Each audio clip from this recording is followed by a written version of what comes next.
उनके एम्बेसडर हो आप। और खास तौर पर रमजान में आप देखना कई मोहल्लों में जहां तुम्हारी शब्बाशी हो रही होती है, रात की रौनकें, और इस शहर में खास तौर पर जो चकाचौंध रोशनी है इसको देखने के लिए बहुत सारे लोग आते हैं, बल्कि दूसरे ही ज्यादा आते हैं। हो सकता है खाने पीने आते हो, मौज मस्ती भी मकसद हो सकती है, लेकिन मेरे अजीजों इन दिनों में तुम्हारे अखलाक व किरदार बहुत अहमियत के हामिल होते हैं। इस वक्त तुम हुजूर पाक सल्लल्लाहु अलैहि वसल्लम के रिप्रेजेंटेटिव हो। रमजान को इस तरह से गुजार करके दिखाओ कि आज भी हमारे अंदर स्पिरिचुअलिटी, रूहानियत कैसी है। हम खाने पीने के लिए पूरी रात गुजारने वाले लोग ही नहीं हैं। खाना पीना तो जिंदगी का एक छोटा सा हिस्सा है। हम आए हैं यहां अपने रब को राजी करने के लिए। इस्लाम का ये अजीम मैसेज और इस्लाम का ये अजीम पैगाम पहुंचाने का जरिया है। कितने ऐसे लोग हैं जो हमसे राब्ता करते हैं। मेरे अजीजों सच बताओ, जो हमारे दीन में नहीं है वो प्यासे हैं बहुत सारे लोग, मर्द हजरात भी, औरतें भी, लड़के भी और लड़कियां भी। दूर दराज से वो किसी न किसी तरह से कांटेक्ट करने की कोशिश करते हैं कि हमारी रूह बहुत प्यासी है, हमारी रूह बहुत प्यासी है। और हम अपनी रूह की सैराबी ढूंढते ढूंढते उम्र बिता चुके हैं, लेकिन हमने आपके बयान सुने या फिर इस्लाम की ये सारी चीजें देखी हैं तो रूह को सुकून सा नजर आता है, सुकून सा नजर आता है। उन लोगों को जो आत्मा की शांति कहीं नहीं मिलती, मेरा चैलेंज है वो रब्बे जुल जलाल के सजदे में उन्हें सारा सुकून मिल जाएगा। इसलिए कि बनाया हुआ पालनहार हकीकी का ये जिस्म है, अल्लाह का बनाया हुआ ये जिस्म है। और उसी ने कुरान में ये फरमाया, अला बिज़िक्रिल्लाहि तत्मइन्नुल कुलूब, आगाह हो जाओ अल्लाह के जिक्र में ही तुम्हारे दिलों का सुकून है, अल्लाह के जिक्र में तुम्हारे दिलों का इत्मीनान है। और ये इत्मीनान करने के लिए तो रमजान है।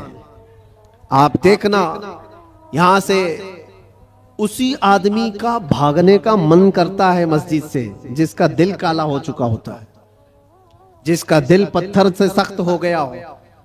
वो गिन रहा होता है, घड़ी की सुइयां देख रहा होता है कि कब उठूं यहां से भागूं। लेकिन जिसका दिल अल्लाह से लग गया है वो तो जोहर के बाद असर का इंतजार कर रहा होता है, क्योंकि हदीस पाक में हुजूर सल्लल्लाहु अलैहि वसल्लम ने ये फरमाया है कि 7 लोग ऐसे हैं जिनको कयामत के दिन भी अल्लाह अपने अर्श का साया अता फरमाएगा। वो 7 लोगों में से एक ऐसा आदमी है, रजुलुन तअल्लक़ क़ल्बुहु बिल मसाजिद, ऐसा आदमी जिसका दिल हमेशा मस्जिद में लटका हुआ रहता है। दिलों का सुकून रब्बे जुल जलाल के हुजूर है, और ये पूरी दुनिया को बताने की भी जरूरत है। आज नफ्सा नफ्सी का दौर है, मादियत परस्ती है। लोग आज चाहे वो जितने भी चमत्कार देख करके भागे, लेकिन मेरा एक यकीन है मेरे अजीजों, रूह का सुकून उन्हें कहीं नहीं मिलता। पैसे भी बर्बाद किए हुए बहुत सारे लोग हैं, दौलत को बेहिसाब खर्च करके अपना आराम ढूंढने वालों को भी मैं जानता हूं, लेकिन फिर भी उनको वो रूहानी सुकून नहीं मिलता। क्योंकि हमें यकीन है कि ये पूरी जो बॉडी है, ये पूरा जो जिस्म है, किसी और ने नहीं बनाया, अल्लाह रब्बुल इज्जत ने बनाया, और वही बेहतर जानता है। और उसी की तरफ से अगर कल्ब को सुकून मिला तो मिल सकता है, बाकी कोई ताकत तुम्हें सुकून नहीं दे सकती, कोई ताकत नहीं। कोरिया का एक शख्स बहुत मालदार, बल्कि मैं आपको बताऊं मुल्क का ऐसा मालदार जो मुल्क की हुकूमतें बदल देता। मैं पूरे नाम के साथ तफसील में नहीं जा रहा हूं, लेकिन वो एक बहुत बड़ी मोबाइल कंपनी का मालिक, पूरी दुनिया को मोबाइल पहुंचाया, सारी चीजें किया, लेकिन उसका आखिरी वक्त आप अगर मुताला करोगे तो बेचारा ऐसा बिस्तर पर आ गया कि एक रोटी उसके हलक में नहीं जा पाती थी।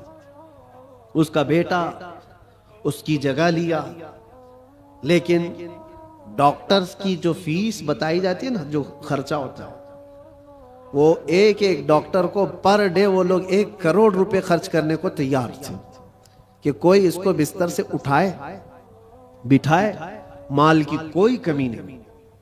समंदर जैसा उनके पास पैसा, उनका हिसाब ना हो, बेहिसाब। लेकिन एक शख्स को बिस्तर से उठाने के लिए वो सारी दौलत खर्चा करने को तैयार है। लेकिन कोई डॉक्टर 4 साल तक उस बंदे को उठा नहीं सका। वो कोमा की हालत में रहा। जिस हालत में रहा, 4 साल के बाद करोड़ों की फीस लेकर डॉक्टरों ने हाथ उठा दिया और कहा यह हमारे बस का काम नहीं है, खत्म हो चुका है। यहां याद रखो ऐ नौजवानों, दुनिया में कोई ताकत न तुम्हें खड़ा कर सकती है न बिठा सकती है। कुरान में रब ताला फरमाता है व इन यमसस्कल्लाहु बिदुर्रिन फला काशिफ लहू इल्ला हू व इन यमसस्क बिखैरिन फला राद्द लिफज़लिही युसीबु बिही मन यशाउ मिन इबादिही। यह आयत अक्सर हम जेल में भी पढ़ा करते थे। अल्लाह ताला कुरान में फरमाता है अगर अल्लाह रब्बुल इज्जत किसी को कोई मुसीबत दे दे, पूरी दुनिया मिलकर के वो मुसीबत हटा नहीं सकती। और अल्लाह किसी को नवाज दे तो पूरी दुनिया मिलकर के भी उस नवाजिश को रोक नहीं सकती, नहीं रोक सकती।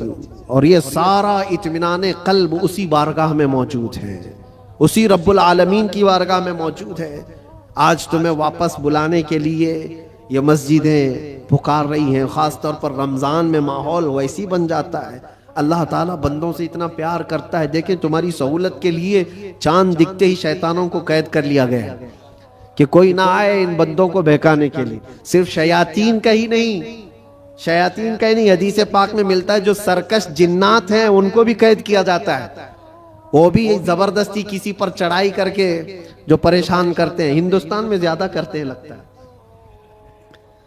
क्योंकि ये जो आसेब आते हैं, क्योंकि बाबा यहां ज्यादा है तो जिन्नात भी यहां ज्यादा है, क्योंकि हर गली में किसी बाबा की दुकान है। और जिन्नात भी यही सोच करके ही आते होंगे कि इनका धंधा चलने लगे यहीं से। बाकी मुल्कों में तो बहुत कम नजर आते हैं। दूसरे मुल्कों का भी हमने सफर किया है, वहां आसेब ज़दा लोग, जिन्नात जिनके ऊपर आकर के परेशान करते हैं, ऐसे पेशेंट, ऐसे मरीज बहुत कम दिखते हैं। वो मुझे अभी तक पता नहीं वजह क्या है कि जिन्नात हिंदुस्तान में ज्यादा क्यों है, जो लोगों के ऊपर चढ़ते हैं, सवार होते हैं। खैर, और अगर कोई रमजान में भी ये आसेबी मामलात का शिकार हो करके या बीमार ज़दा लगता है, तो मुझे नहीं लगता कि हकीकत में उस पर कोई जिन्नात है। ये तो हदीस पाक में है कि जो सरकश जिन्नात हैं, चांद दिखते ही रमजान के उनको कैद कर लिया जाता है। फिर क्या चीज है तुम्हारे पास जो तुम्हें बहका कर ले जाए? शयातीन नहीं है, जिन्नात नहीं है, माहौल रब ताला ने साजगार करके दिया है तुम्हें। तुम रातें इसके क़याम करो, इसके दिन में रोजे रखो। और फिर इतना ही नहीं बल्कि ड्यूटी लगा दी गई हो कि रोजा रखना है, नमाज पढ़ना है, उस पर अजर का इतना बड़ा वादा किया गया, इतना बड़ा वादा किया गया। हदीस पाक में मिलता है मन कामा फी रमज़ान ईमानन व एहतिसाबन गुफिर लहू मा तक़द्दम मिन ज़ंबि औ कमा क़ाल रसूलुल्लाह सल्लल्लाहु अलैहि वसल्लम। जिसने रमजान की रात को क़याम किया ईमान के साथ, पीछे जो कुछ भी किया था सब अल्लाह माफ फरमाएगा। जो कुछ भी किया हो सब माफ कर दिया जाएगा। इसमें यह नहीं कहा गया है कि छोटा बड़ा अलग अलग, बल्कि जो कुछ भी उससे हुआ है अब तक अल्लाह माफ फरमाएगा। इतने बड़े अजर का वादा है। रमजान तुम्हें पाक करने के लिए आया, रमजानुल मुबारक तुम्हें रब ताला के करीब करने के लिए आया। रोजे भी फर्ज किया रब ताला ने, तो यह फरमाया लअल्लकुम तत्तकून, तुम पर रोजे इसलिए फर्ज किए गए कि तुम्हें तकवा आ जाए, तुम परहेजगार बन जाओ। तो रब तबारक व तआला का यह हुक्म है। हम तो माइल ब करम है, कोई साइल ही नहीं। रोज इसकी रातों पर रब ताला निदा फरमाता है, कोई मुझसे बख्शिश तलब करे मैं उसे माफ करूं। लेकिन लोग कहां पर हैं? बहुत सारे हालात ऐसे बिगड़े हुए हैं कि तुम्हारी रातें बख्शिश तलब करने की थी, तुम कैरम बोर्ड पे बैठे हुए हो, रात भर बकरे लड़ा रहे हो, मुर्गे लड़ा रहे हो, चेस खेल रहे हो, क्रिकेट के फुटबॉल के ग्राउंड सजाए जाते हैं। ये रमजान इसके लिए आता है। अफसोस है, मैं तो कहता हूं उन लोगों पर तुफ है, लानत है। रमजान को भी इंटरटेनमेंट का जरिया बना दिया। लोग तो, हमारे बुजुर्गों में पहले ये होता था बुजुर्गों की का मतलब औलिया कामिलीन की बात नहीं कर रहा हूं, घर के बड़ों का भी हाल था। अब तक बहुत सारे घरों में रमजान के आते ही टीवी पर पूरा पर्दा डाल देते थे, चादर उड़ा देते थे। बहुत सारी चीजें, रमजान आ गया है घर की सफाई हो जाती थी, रमजान आ गया है कोई ऐसी चीजें ना रखी जाए घर के अंदर, बहुत सारे एहतमाम होता था। और तुम्हें पता है इसके एहतराम पर अल्लाह तबारक व तआला जन्नत अता फरमाता है। रोजा नहीं रखने वाले भी दिन में किसी के सामने खाते पीते नहीं थे एहतराम की वजह से। रोजेदार को कोई हाथ नहीं लगाता था, मारता नहीं था। ये बुजुर्गों की तालीमात होती थी कि ना हाथ नहीं लगाना, मारना नहीं, रोजादार है। ये सारा एहतराम कहां चला गया? उसकी वजह यह है मेरे अजीजों कि तुम अगर इस रमजान को भी बेएहतरामी में गुजारोगे तो ये रमजान कल क़यामत के दिन तुम्हारे खिलाफ मुकद्दमा करेगा अल्लाह की बारगाह में कि अल्लाह मैं इसके घर गया था मगर इसने मेरी तौहीन की है, मेरी इसने बेहुरमती की है। और हुजूर पाक सल्लल्लाहु अलैहि वसल्लम फरमाते हैं क़यामत के दिन जिसके खिलाफ रमजान खड़ा हो गया उसको दोज़ख में जाना जरूरी हो जाएगा। रमजान अगर किसी के खिलाफ खड़ा हो गया तो अपने खिलाफ रमजान को खड़े होने ना दो, अपनी हिमायत में खड़े होने दो। कल रमजान आए कयामत के दिन और तुम्हारी सिफारिश करे कि मौला ये मेरी रातों को जागता था, ये मेरे दिन को तिलावत कुरान करता था, रोजे रखता था, गुरबा और मसाकीन में खैरात करता था, तुम्हारी नेकियों की गवाही खुद रमजान देगा। और हुजूर ने यह भी फरमाया कि जिसके हक में कुरान और रमजान सिफारिश कर दे उसका जन्नत में जाना वाजिब है। अजीजा ने गिरामी वखार, बस मैं खुलासा कलाम सिर्फ इतना अर्ज करना चाहूंगा कि दीन जो तुम तक पहुंचा है इस चीज पर आज खास तवज्जो के साथ मैं अर्ज करना चाहता हूं। ये बड़ी मशक्कतों के साथ तुम तक पहुंचा हुआ है। ये नहीं कि फूलों की सेज पर सज कर तुम्हारे घर में आ गया। बहुत मशक्कतें उठाई गई हैं इसके पीछे। दीन तुम्हारे घरों तक जो पहुंचा है, ये अजानें जो सलामत हैं, ये जो नमाजों की रूहानियत और ये जो नूरानियत बाकी है, इस पर बुजुर्गों की कुर्बानियां हैं, बहुत सारी कुर्बानियां हैं। इस दीन के इस असल चेहरे को बाकी रखना आज हर जवान की जिम्मेदारी है। तुम क्या समझते हो यहाँ माइक पर बैठे हुए मौलाना साहब, इनकी जिम्मेदारी है इस्लाम की तबलीग करना? बल्कि हर मुसलमान पर यह जिम्मेदारी है वो अपने अखलाक और किरदार से इस्लाम का रिप्रेजेंटेटिव है। तुम्हारी जिम्मेदारी है इसको सही सलामत बचा रखना अपने घरों में। दूसरे क्या क्या कर रहे हैं इसकी तरफ अभी छोड़ दो, कीड़े वैसे ही मर जाएंगे। मौसम पर कीड़े आते हैं, होता है ना। कोई एक मौसम आता है बारिश से पहले, बहुत कीड़े दिखते हैं, कोई इलाज ही नहीं होता। क्या किया जाए, क्या किया जाए? उनका इलाज इतना ही होता है मौसम जाए तो खत्म ही होते हैं।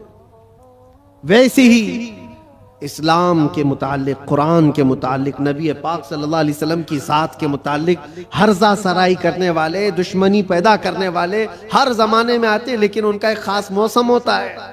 उसके बाद फिर इस्लाम उसी आबो ताप के साथ चमकता रहता है। इस्लाम वैसे ही चमकता रहेगा।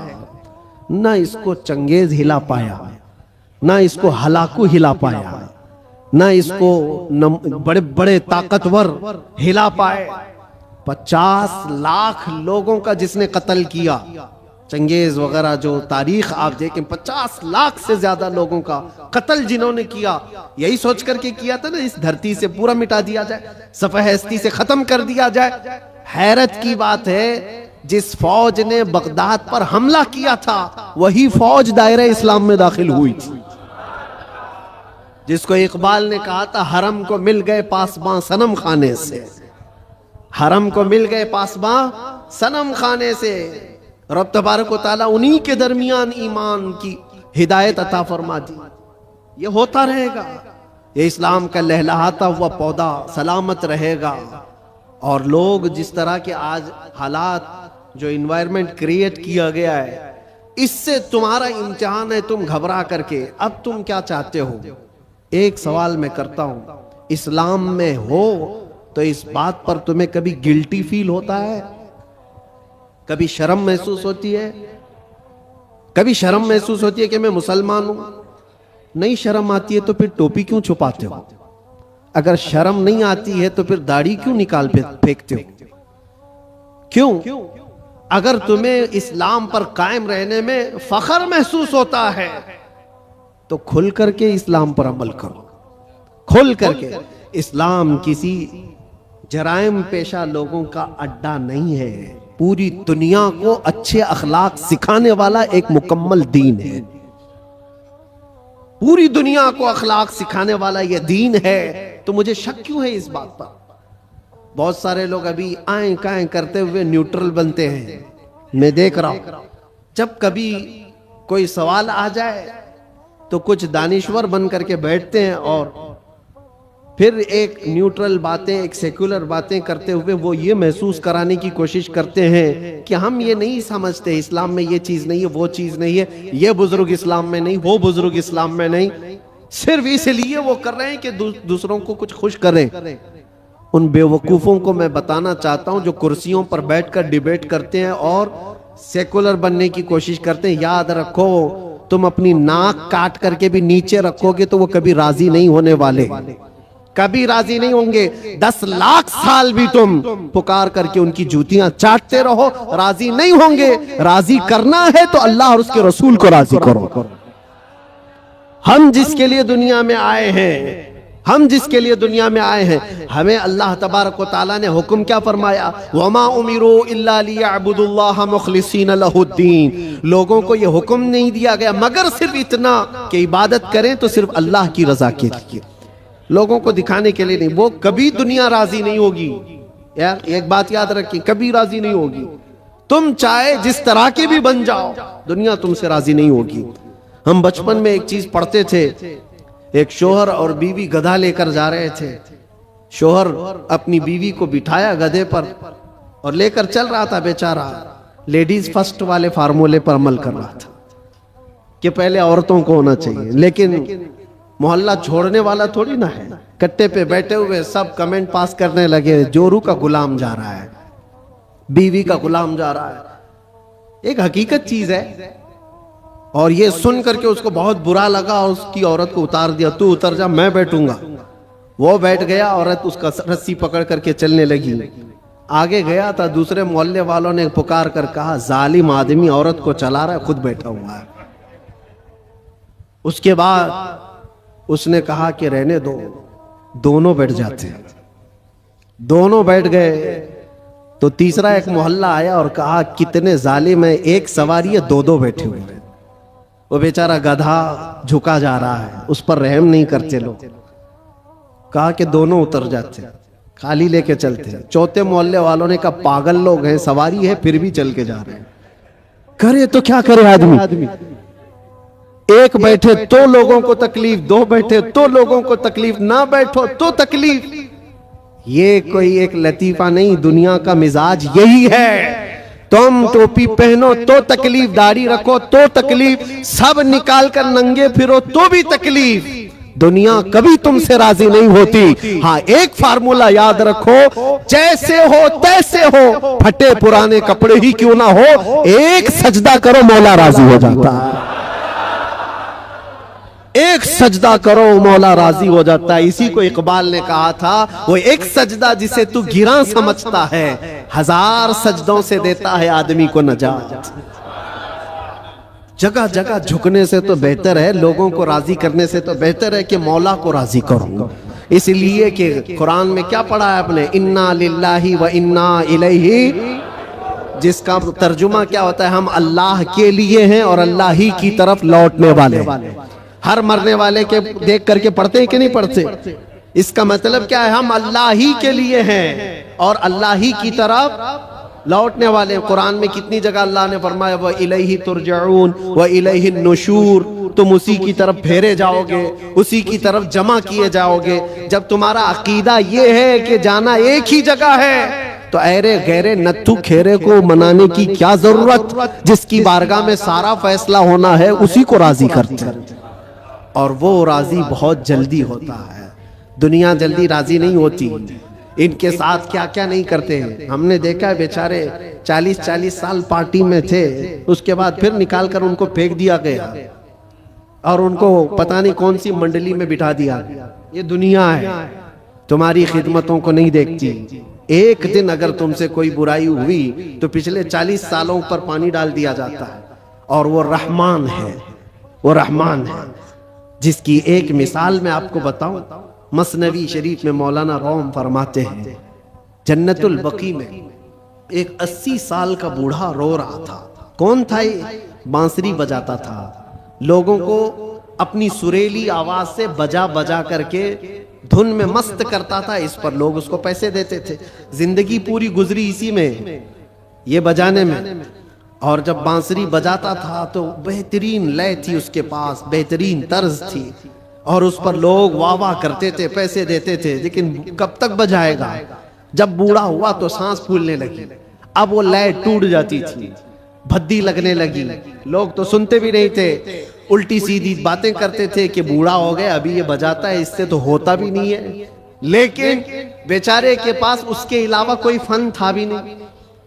करता तो क्या करता, उसकी कमाई का एक ही जरिया था ये बांसुरी बजाना, और इसको बजा करके लोगों को खुश करता था। लेकिन जब उसने देखा कि अब दुनिया एक फूटी कोड़ी भी देने को तैयार नहीं, फाके पे फाके आ गए, मरने की हालत आ गई, 80 साल की उम्र है। ये जमाना हजरत उमर फारूक का है। उस वक्त ये बूढ़ा जन्नतुल बकी कब्रिस्तान मदीने तैयबा का आया और उस बांसुरी को अपने घुटने से तोड़ डाला, तोड़ दिया और कहा फेंक दिया। कहा, ऐ खालिके कायनात, तूने मुझे पैदा किया, लेकिन अगर मेरे हिस्से में रिस्क नहीं है तो मुझे मौत दे, मैं कब्रिस्तान में खड़ा हूं। मैं अब किसी और पर बोझ ना बनूं, मैं यहीं मरूं और यहीं सो जाऊं, मुझे माफ कर दे मौला।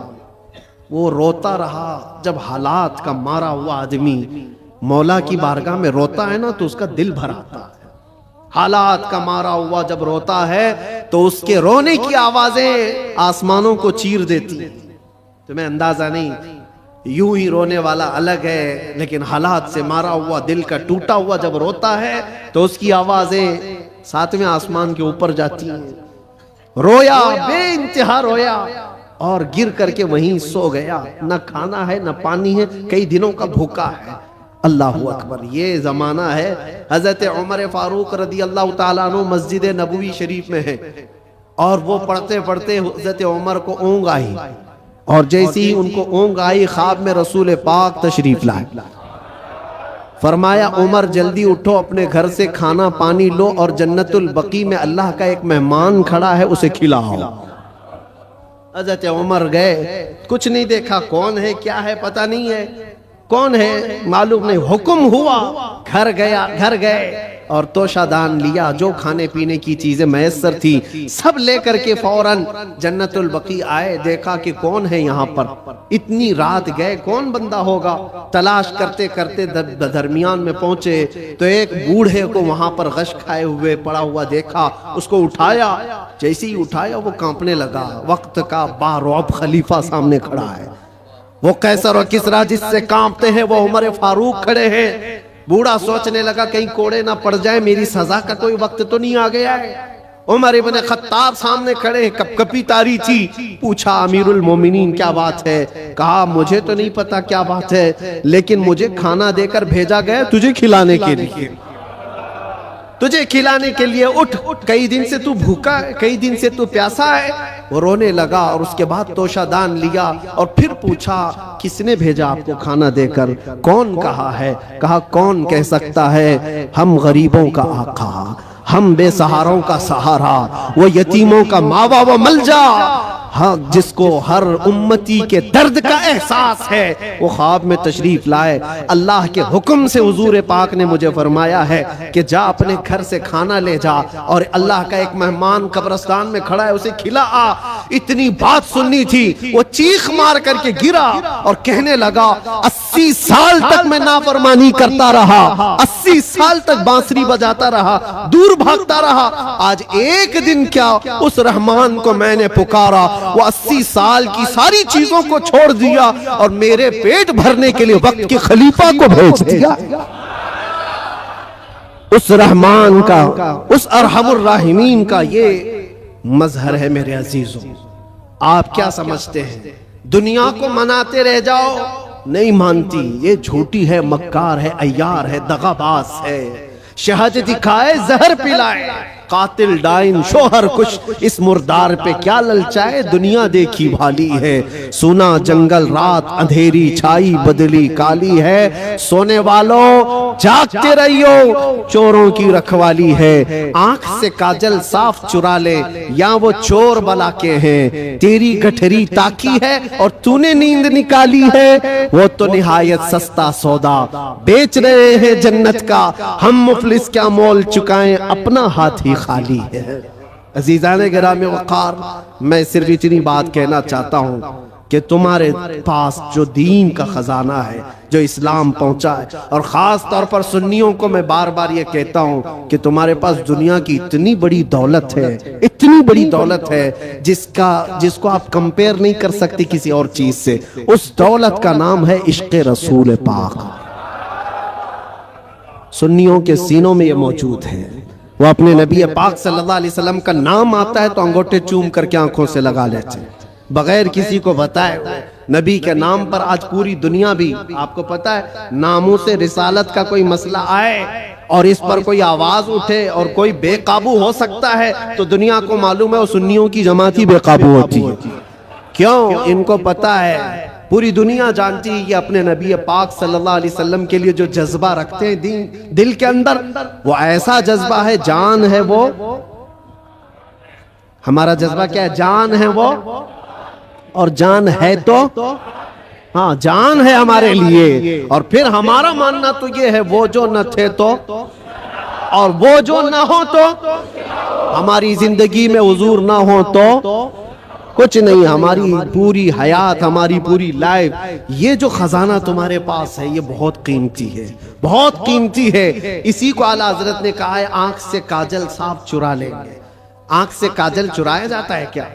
ये जो लगा हुआ शीशी का काजल है, नहीं, ये इस्तिआरा है। शेर में कहा गया, मोमिनो तुम्हारे पास जो आंख का काजल है वो इश्क़ रसूल है, तुम्हारी आंखों का वो नूर है। और बहुत सारे भेड़िए घूम रहे हैं उसी काजल को चुराने के लिए। तुम्हारे दिलों से वो निकाल लें, तुम्हारी आंखों से वो निकाल लें। और बेचारे कितने तो बहक गए, चोरी हो गए और चोरों के हाथ में गिर गए, और दिलों के अंदर से हुब्बे मुस्तफा निकलती चली गई। तो उन चोरों के हाथ ना लग जाओ, तुम अपने इश्क़ रसूल की हिफाजत करो। इस पे कोई कंप्रोमाइज, हुजूर पाक की इज्जत, हुजूर पाक की मोहब्बत जो तुम्हारे पास एक बहुत बड़ा खजाना है, इस पर कोई कंप्रोमाइज करोगे? नहीं करो। ये सहाबा का मसलक है, सहाबा का मजहब है। मक्का मुकर्रमा में एक सहाबी को सूली पर लटका करके कुफ्फार और मुशरिकीन ये कह रहे थे, उनके नाखूनों को पकड़ से खींच रहे थे, उनकी नाक काट रहे थे, कान काट रहे थे, होंठ काट रहे थे, और आंखों में गरम सलाइयां फेर रहे थे। और फिर कह रहे थे कि देखो, तुम्हारी जगह मोहम्मद होते तो कितना अच्छा होता। तुम आराम कर रहे होते, उनके नाम पर तुम कटे जा रहे हो, मरे जा रहे हो। सब कट चुका था, तब जोश में वो सहाबी बोलने लगे, खबरदार, मेरे जिस्म के अभी 1000 टुकड़े हो जाएं, मैं बर्दाश्त करूंगा, उस नबी पाक के तलवे में कांटा भी चुभे, ये मुझे गवारा। ये दौलत जिसकी हिफाजत, ये सहाबा का मसलक है, ये सहाबा का मजहब है, जिसके तुम अमीन हो, जिसके तुम अमानतदार हो। आज पूरी दुनिया वो चीज खींचना चाहती है। हालात जो कुछ भी हो, जब भी हुजूर पाक की मोहब्बत की बात आए, सारी चीजें एक तरफ, मेरे नबी की जात एक तरफ। और फिर मैं उसी पर आकर गुफ्तगू खत्म करता हूं। मेरे अजीजों, मनाना है तो अल्लाह और उसके रसूल को मनाओ। दुनिया कभी तुमसे न मानेगी, ये कभी नहीं मानी थी। और जिन्होंने इनकी गुलामी की है, वो आज देख रहे हैं उनकी हालत क्या है। वो ऐसी हालत हो गई, धोबी का कुत्ता, न घर का न घाट का, इधर के भी नहीं रहे, उधर के भी नहीं रहे। जिन्होंने गुलामी की है, इस तरह से अपनी जिंदगी ना गुजारो। कुछ तो उनको राजी करने के लिए गए थे बेचारे, नाम भी बदल लिए, कपड़े भी बदल लिए, सब कुछ करके देख लिया, लेकिन वो बड़े खूंखार लोग हैं। वो दूसरी कास्ट को बर्दाश्त नहीं करते, तुझे कहां से बर्दाश्त करें। लात मार के भगाया। कई जगहों पर यह हालात तारीख में पढ़ते आओ। इसलिए राजी करना हो तो अल्लाह उसके रसूल को राजी करो। और वो अभी मैंने वाकया बताया है, कितनी जल्दी मौला राजी होता है। कितनी जल्दी मौला राजी होता है।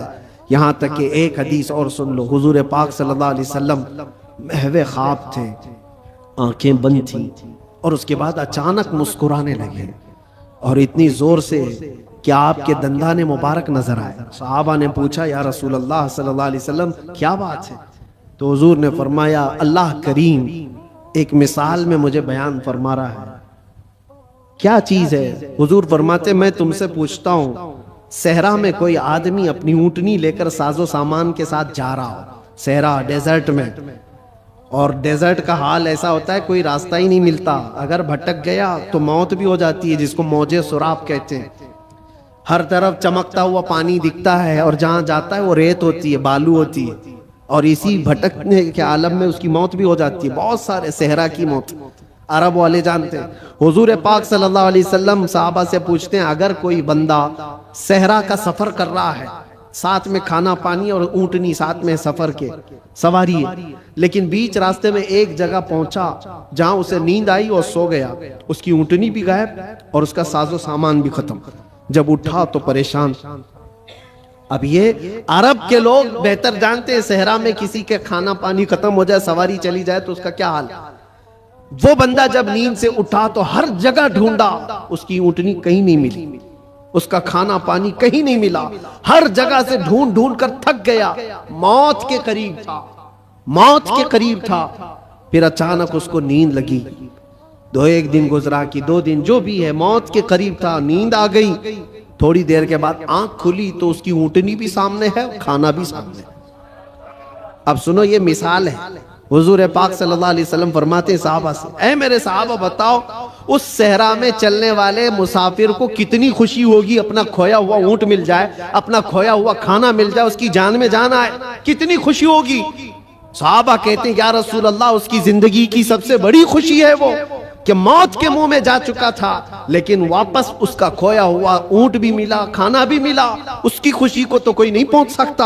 हुजूर पाक सल्लल्लाहु अलैहि वसल्लम फरमाते हैं, बिला तशबीह व बिला तमसील, ये मिसाल के लिए हुजूर ने फरमाया, ऐ मेरे सहाबा, जब एक बंदा भटक जाता है, गुनाहों में लग जाता है, और फिर जिस दिन वो तौबा करके वापस आता है, उस मुसाफिर को जितनी खुशी नहीं हुई, मौला को उससे ज्यादा खुशी होती है।